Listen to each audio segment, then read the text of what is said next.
Good morning, student. Today we will start BCom Part Second, ABST paper second. आज का अपना topic रहेगा overhead.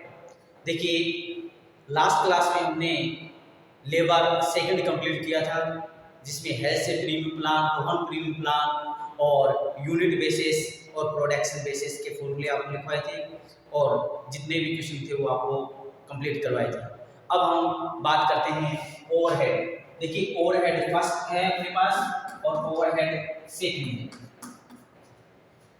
तो ओवरहेड बात करने से पहले फर्स्ट अपने को ये पता हो कि ओवरहेड किसको बोलते हैं। देखिए, आपको स्टार्टिंग में बताया था ये कॉस्ट क्या होती है। इसमें आपने बताया कि मटेरियल और लेबर और अदर एक्सपेंसेस, ये तीन प्रकार के एक्सपेंसेस होते हैं। इनका टोटल यदि कर देते हैं तो इसको आप क्या बोलते हो? कॉस्ट, मटेरियल, लेबर और अदर एक्सपेंसेस। अब स्टूडेंट, मटेरियल की हम बात करें तो मटेरियल भी एक तो होता है डायरेक्ट मटेरियल और एक होता है इनडायरेक्ट मटेरियल। क्लियर? इसी प्रकार से लेबर की हम बात करें तो एक होता डायरेक्ट लेबर और एक होता है इनडायरेक्ट लेबर। इसी प्रकार से अदर एक्सपेंसेस की बात करें तो इसमें भी एक डायरेक्ट अदर एक्सपेंसेस और दूसरा होता है इनडायरेक्ट अदर एक्सपेंसेस। इस प्रकार से क्लासिफिकेशन हमने किया है कॉस्ट को। लागत जो होती है वो मटेरियल, लेबर, ओवरहेड। और मटेरियल भी अपने को पूछे तो two type, direct and indirect. Labour की हम बात करें तो two type, direct and indirect. और इसमें अदर एक्सपेंसेस की बात करें तो वो भी कहते हैं डायरेक्ट अदर एक्सपेंसेस और इनडायरेक्ट अदर एक्सपेंसेस। क्लियर? चलिए, इसके बाद ये जो इनडायरेक्ट वाला पोर्शन है वो यहाँ कंसोलिडेट करते हैं, इकट्ठा करते हैं। एक इधर वाला पोर्शन है जिला,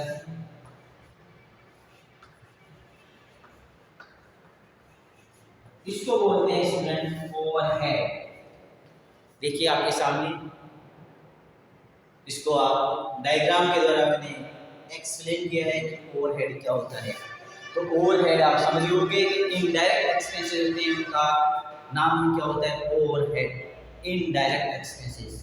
अब बात यह है कि स्टूडेंट, ये डायरेक्ट क्या होता है, इनडायरेक्ट क्या होता है, डायरेक्ट एक्सपेंसेस किसको बोलते हैं, इनडायरेक्ट किसको बोलते हैं, ये भी अपने को पता होना चाहिए। क्योंकि हम कॉस्टिंग पढ़ रहे हैं और कॉस्टिंग में अलग अलग प्रकार के टाइप, अलग अलग कॉस्ट होती है, उसको अपने को अच्छी तरह से पता होना चाहिए। तो हम बात करते हैं यहाँ पर अपन डायरेक्ट एक्सपेंसेस क्या होते हैं या डायरेक्ट और इनडायरेक्ट एक्सपेंसेस क्या होते हैं। जैसे डायरेक्ट मटेरियल हो गया, डायरेक्ट लेबर हो गया, डायरेक्ट अदर एक्सपेंसेस हो गया। तो ये डायरेक्ट होते क्या है? तो बेटा, इसमें डायरेक्ट का मतलब होता है डायरेक्ट रिलेटेड टू प्रोडक्शन। ठीक है, जो एक्सपेंसेस डायरेक्टली किससे रिलेटेड है, प्रोडक्शन से लिंक करते हैं, उसको बोलते हैं डायरेक्ट। और जो डायरेक्ट एक्सपेंसेस होते हैं वो P&L अकाउंट में आते हैं। किसमें आते हैं? P&L अकाउंट में। क्यों भी P&L में आते हैं क्या? देखिए, ट्रेडिंग अकाउंट बनाते हो आप, P&L। तो बेटा, डायरेक्ट एक्सपेंसेस किसमें लिखे जाएंगे? Trading account. ठीक है, ये ऑनलाइन क्लास है, इसलिए आपको मैंने ऑफलाइन होता है ना, तो आपको पूछता कि डायरेक्ट एक्सपेंसेस किस में लिखे जाते हैं, ट्रेडिंग में लिखे जाते हैं या P&L में लिखे जाते हैं। तो सबको पता होगा आई थिंक कि डायरेक्ट एक्सपेंसेस है वो आएंगे DR, ट्रेडिंग अकाउंट के DR। इनडायरेक्ट खर्चे हैं वो आएंगे P&L अकाउंट के DR। तो इस प्रकार से direct expenses related to production directly और इनडायरेक्टली होते हैं इनडायरेक्ट एक्सपेंसेस, जो प्रोडक्शन से इनडायरेक्टली लिंक होते हैं, डायरेक्ट नहीं होते हैं। जैसे एडवर्टाइजमेंट एक्सपेंसेस किया मैंने, सेल्स प्रमोशन के एक्सपेंसेस किए, रेंट पेमेंट किया, सैलरी पेमेंट की, इंश्योरेंस पेमेंट किया, डेप्रिसिएशन चार्ज किया, ये सभी क्या है? इनडायरेक्ट एक्सपेंसेस है, जो P&L अकाउंट के DR में। बट ये जो भी एक्सपेंसेस है तो एक्सपेंस का पेमेंट करना होगा, और एक्सपेंसेस का पेमेंट है वो कंपनी का जो ओनर है वो नहीं करेगा, बिजनेस में ही चार्ज किए जाएंगे।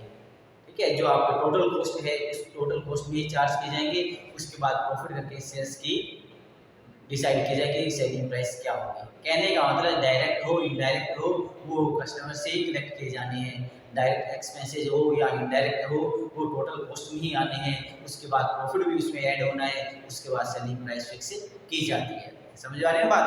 तो ये इनडायरेक्ट एक्सपेंसेस की हम आज बात करेंगे। इनडायरेक्ट एक्सपेंसेस है वो किस प्रकार से कैलकुलेट किए जाए। तो इनडायरेक्ट एक्सपेंसेस के लिए स्टूडेंट अलग अलग बेसिस है, उस बेसिस के अकॉर्डिंग अपने को ये काम करना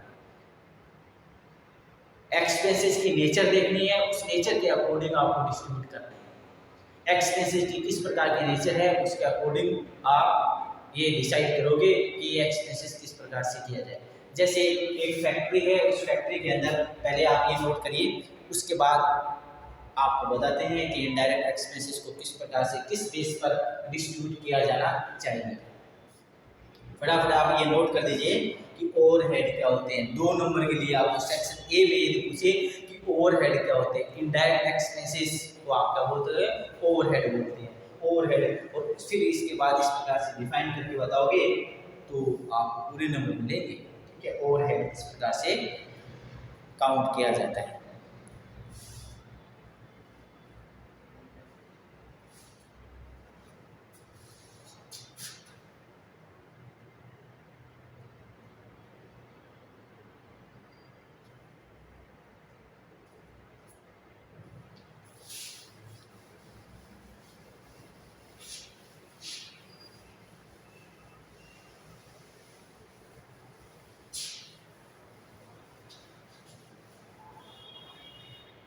अब देखो, एक तो होते हैं सेपरेटली एक्सपेंसेस, जिसको आप ये बोल सकते हो सेपरेट, अलग अलग आपके पास जितने डिपार्टमेंट है उतने ही अलग अलग आपको दे रखे हैं। एक होता है डायरेक्टली और एक इनडायरेक्टली, इसी प्रकार से सेपरेटली और एक जॉइंटली। जैसे हम बात करते हैं अपनी फैक्ट्री है,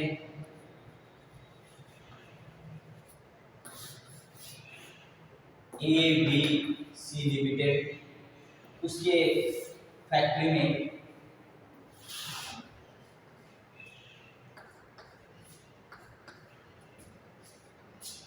चार डिपार्टमेंट मान लीजिए, A, B, C और D, 4 डिपार्टमेंट।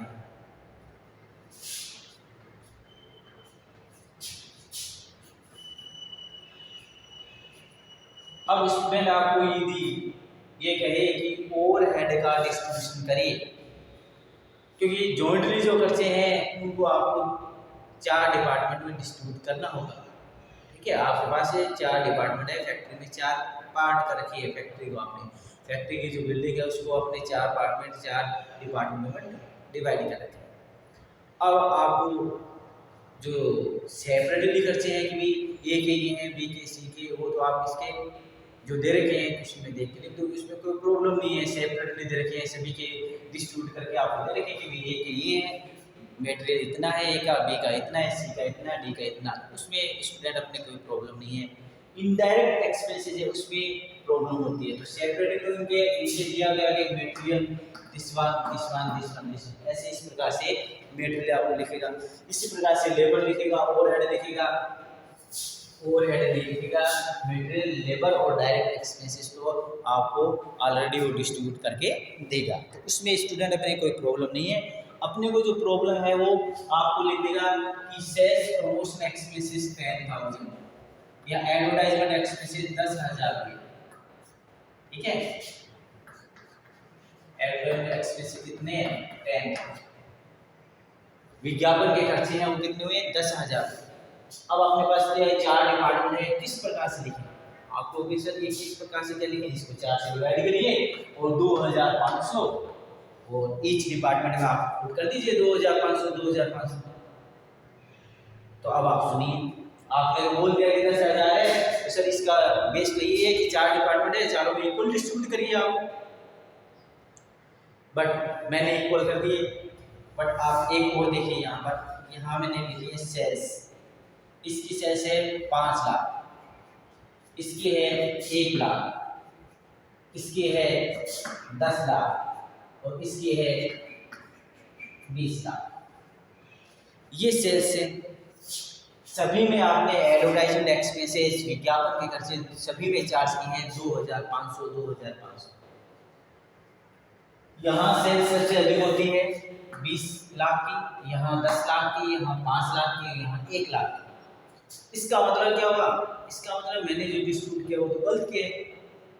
इसकी 1 लाख की सेल्स है, फिर भी इसको कहा कि तेरे को 2500 रुपये देने पड़ेंगे एडवर्टाइजमेंट एक्सपेंसेस हुए पूरे फैक्ट्री के।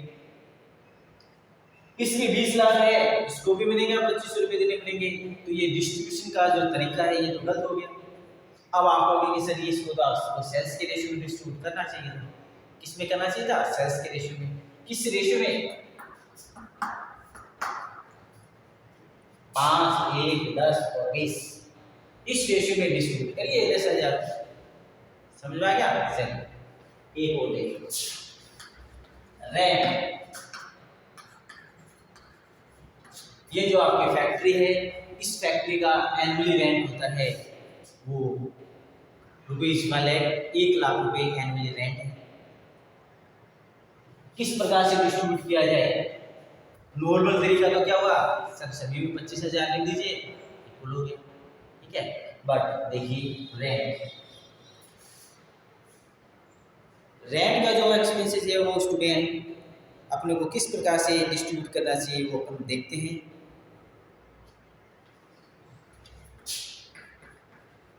स्पेस, इसमें डिवाइड किया जाना चाहिए स्पेस में। स्पेस में कैसे?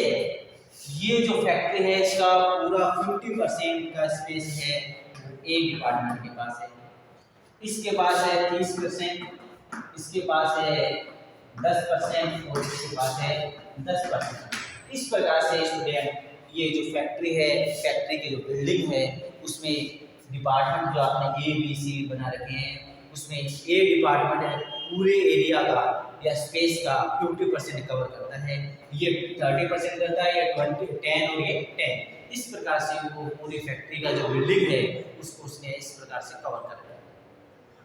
तो ये जो रेंट है किसमें डिस्ट्रीब्यूट किया जाए? स्पेस में। स्पेस बोल सकते हो आप, इसको एरिया बोल सकते हो। समझ आने बात? तो इस प्रकार से आपने ये बताया। तो स्टूडेंट मैं ये समझाना चाह रहा हूँ आपको, इनडायरेक्ट एक्सपेंसेस है उसका एक उचित बेस होता है। क्या बेस होता है वो आपको अपने को ध्यान में रखना है। जैसे लाइट पॉइंट है, इलेक्ट्रिसिटी का खर्चा है, इसमें डिवाइड किया जाए। इलेक्ट्रिसिटी का खर्चा है आपको कि सर ये अलग अलग जो डिपार्टमेंट है उसके नंबर ऑफ मशीन में डिवाइड करिए, किस डिपार्टमेंट में कितनी मशीन लगे हुए हैं उस मशीन का कंजप्शन होता है उसको बोलते हैं इलेक्ट्रिसिटी, ठीक है। तो इलेक्ट्रिसिटी का जो जितना कंजप्शन करता है, कंजप्शन किससे होगा? जितनी इलेक्ट्रिसिटी के आइटम जैसे मशीनरी लगी हुई है, या फिर आप लाइट पॉइंट के अकॉर्डिंग कर दीजिए। समझ में आ रही बात? इसी प्रकार से आपको कहेंगे कैंटीन एक्सपेंसेस, तो आपको कहेंगे नंबर ऑफ वर्कर कितने हैं उसके अकॉर्डिंग करिए। इसमें 10 वर्कर है, इसमें 5 है, तो कैंटीन खर्चा तो उसके अकॉर्डिंग होगा, ठीक है। भोजन का खर्चा है वो भी नंबर ऑफ एम्प्लॉय के अकॉर्डिंग होगा।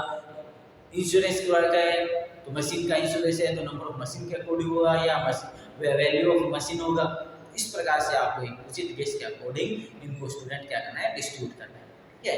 इनके क्या क्या उचित बेस है आप मैं बोल रहा हूँ, आप लिखते जाइए, ठीक है। शाबाश, सभी लिखोगे, मैं बोलता जाऊंगा आप लिखते जाना। यस लिखिए, इलेक्ट्रिसिटी लाइट, और आगे लिखना इलेक्ट्रिसिटी लाइट किस पे डिवाइड किया जाए? Space, light count oblique space, dash लगा के और लिखते जाना। तो इस प्रकार से स्टूडेंट आप एक फॉर्मूला बना लीजिए, और मैं आपको बोल रहा हूँ आप कैसे वैसे लिखते जाए। जैसे नेम ऑफ आइटम, कौन सा जो खर्चा है वो किस में डिस्ट्रीब्यूट, तो नेम ऑफ आइटम लिख देना, नेम ऑफ आइटम्स और बेसिस, किस बेस पर? इलेक्ट्रिसिटी लाइट है तो स्पेस ऑब्लिक लाइट पॉइंट, ठीक है। जैसे लाइट पॉइंट दे रखे हैं किसमें, तो लाइट पॉइंट में डिस्ट्रीब्यूट कर देना, नहीं दे रखे हैं तो स्पेस में तो आपको करना ही है। स्पेस बोल दीजिए आप उसको, या एरिया बोल दीजिए, स्पेस और एरिया एक होते हैं, ठीक है। अब आप स्टूडेंट में बोल रहा हूँ आप लिखते जाए। दूसरा लिखिए इलेक्ट्रिसिटी पावर।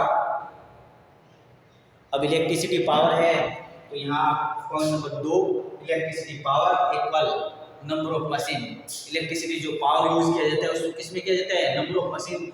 यहाँ पर 1 मशीन है या 5 मशीन है या 10 मशीन है, तो उसके अकॉर्डिंग इलेक्ट्रिसिटी का कंजप्शन किया जाएगा।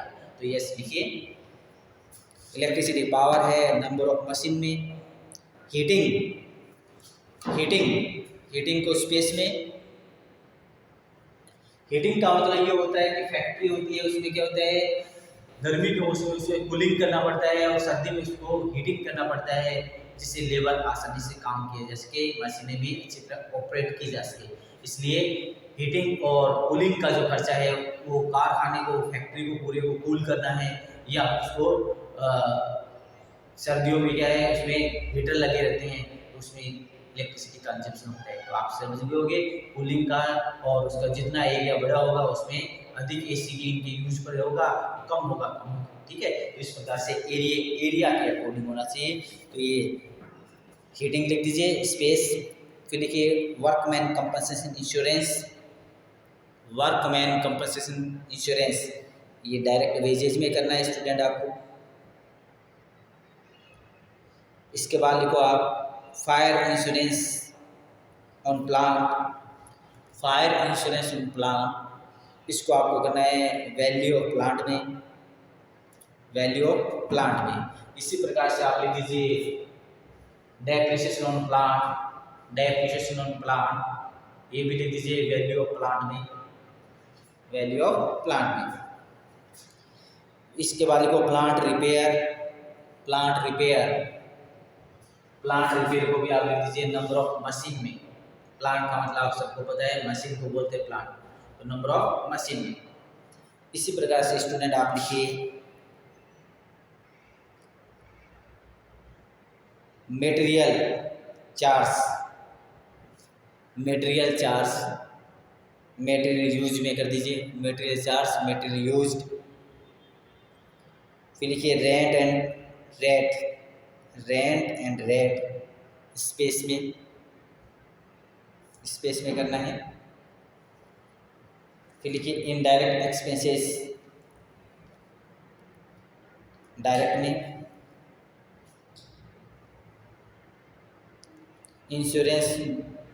इंश्योरेंस वैल्यू ऑफ असेट्स में।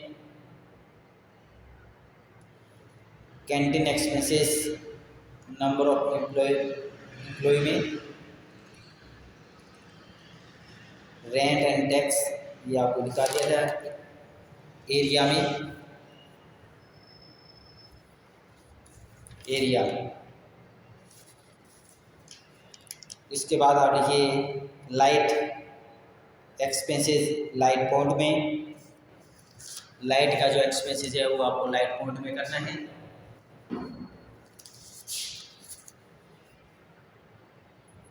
इनडायरेक्ट वेजेज को डायरेक्ट वेजेज में,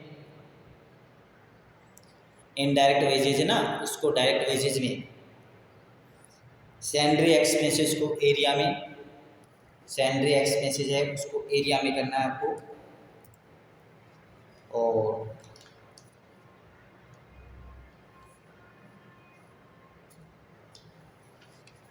इसी प्रकार से और आप लिख दीजिए insurance of building area,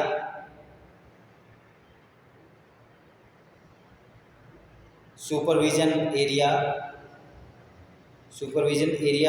general charges area, general charges भी है एरिया में।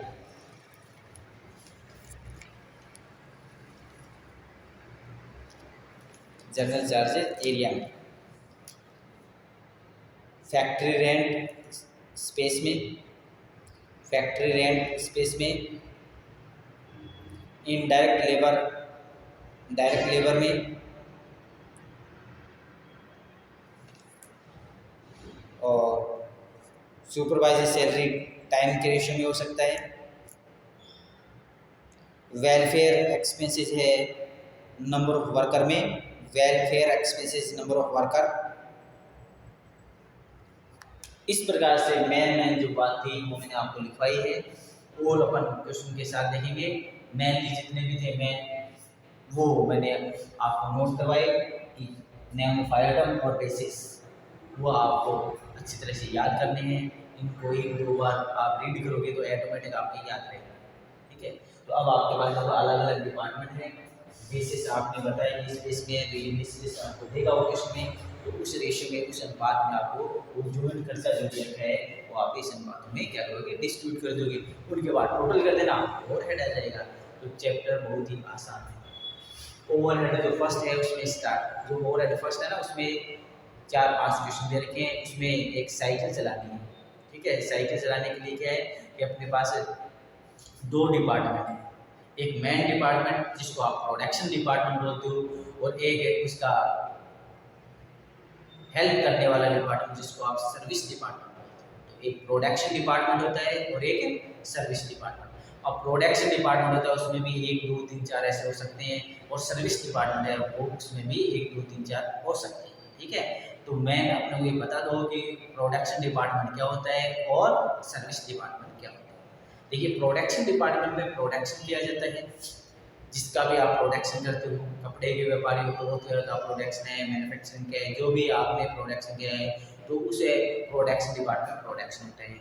और सर्विस डिपार्टमेंट है वो क्या, प्रोडक्शन डिपार्टमेंट की हेल्प करते हैं। ठीक है, उनकी क्या करते हैं, हेल्प करते हैं। तो सर्विस डिपार्टमेंट उसके जो एक्सपेंसेस तो बहुत ही माइनर होते हैं, और प्रोडक्शन डिपार्टमेंट के खर्चे एक्चुअल में कोई होती है क्योंकि वो उस सबसे अधिक होते हैं।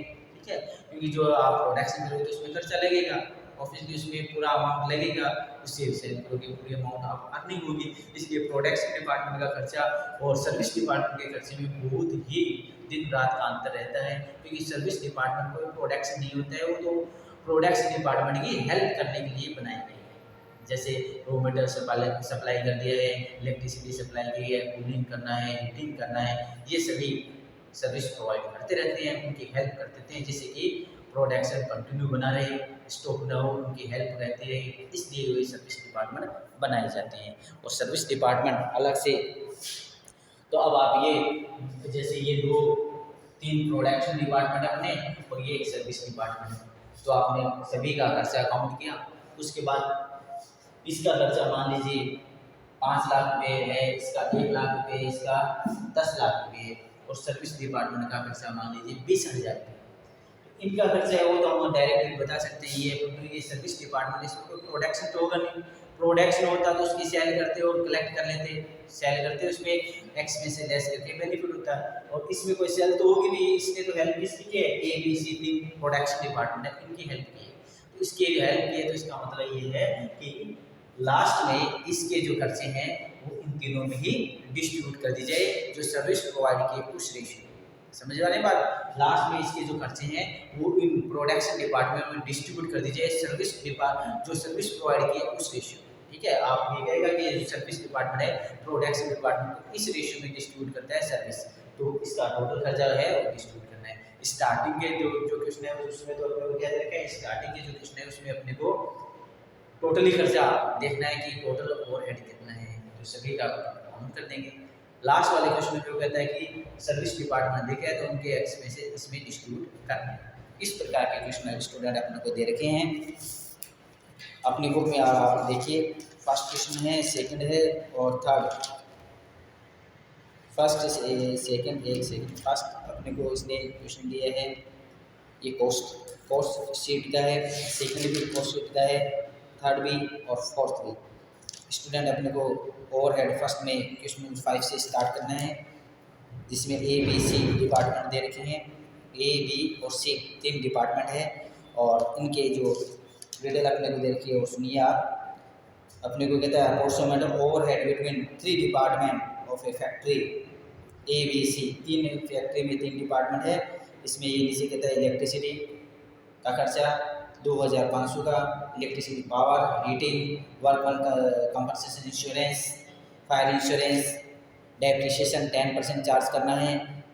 ठीक है, प्लांट की रिपेयर का दे रखा है, मटेरियल का दे रखा है, रेंट का दे रखा है। तो ये तो अपने को जॉइंटली खर्चे दिए हुए। ठीक है, ये सभी क्या है, जॉइंटली है, कहने का मतलब ओवरहेड, टोटल खर्चे दे रखे हैं, इनडायरेक्ट है जो अपने को अलग अलग ए बी सी में डिस्ट्रीब्यूट करने हैं। अब इसके लिए स्टूडेंट अपने को डिपार्टमेंट ए, डिपार्टमेंट बी और डिपार्टमेंट सी, इसके डायरेक्ट वेजेस दिया है 16,024, 16 और 23। स्पेस 30%, 20% और 50%, मटेरियल यूज़ किया है 20, 20 और 40, वैल्यू ऑफ प्लांट 10, 5 और 15, और नंबर ऑफ मशीन 10, 6 और 16। इस प्रकार से अपने को इसने दिया है। कैलकुलेशन अपने को करनी है, अप्रोक्सीमेट अलग अलग डिपार्टमेंटों की कैलकुलेशन करके बतानी है कि टोटल खर्चा कितना हुआ है। अब इसमें सर्विस डिपार्टमेंट नहीं है, प्रोडक्शन डिपार्टमेंट ही है, तो प्रोडक्शन डिपार्टमेंट के अकॉर्डिंग अपने कैलकुलेशन करेंगे। कैलकुलेशन अपने को तीनों की कैलकुलेट करके लास्ट में टोटल कर देंगे। तो अपन अभी स्टार्ट करते हैं इसको, किस प्रकार से करना है वो अभी देखो, बिल्कुल ही आसान है। अभी स्टार्ट करते हैं इसको।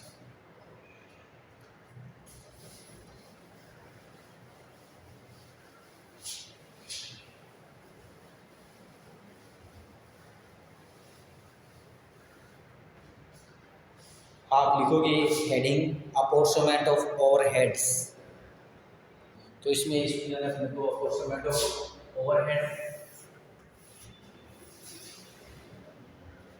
और कितने कॉलम क्रिएट करने हैं, जितनी डिपार्टमेंट है उतनी है।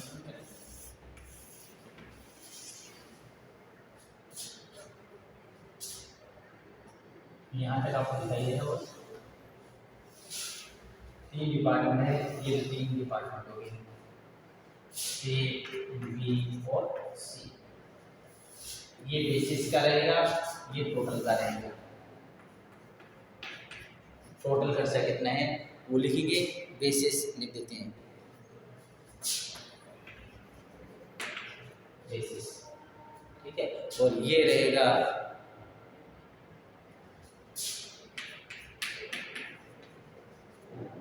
Items of overhead.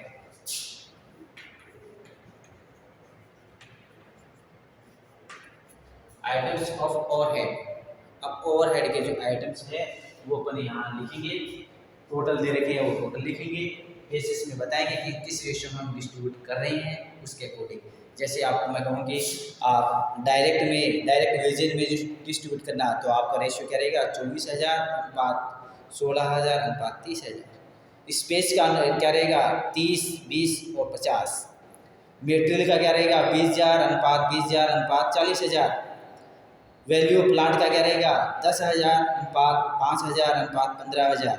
Number of machine का क्या रहेगा, 10 अनुपात 6 अनुपात 16।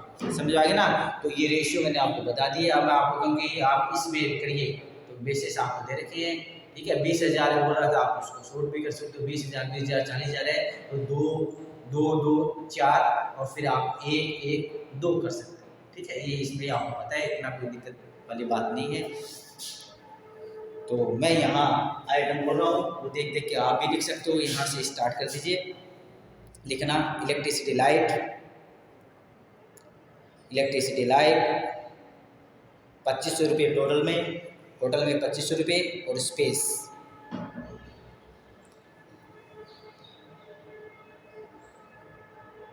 तो इस प्रकार से आइटम का नाम लिखना है। इलेक्ट्रिसिटी लाइट टोटल में 2500 दे रखे हैं। स्पेस, अब देखो स्पेस का रेशो क्या रहेगा अपना, स्पेस का देखो स्टूडेंट 30, 20 और 50% काउंट कर दीजिए, 30, 20, 50 और डिस्ट्रीब्यूट अपन कर देते हैं यहाँ।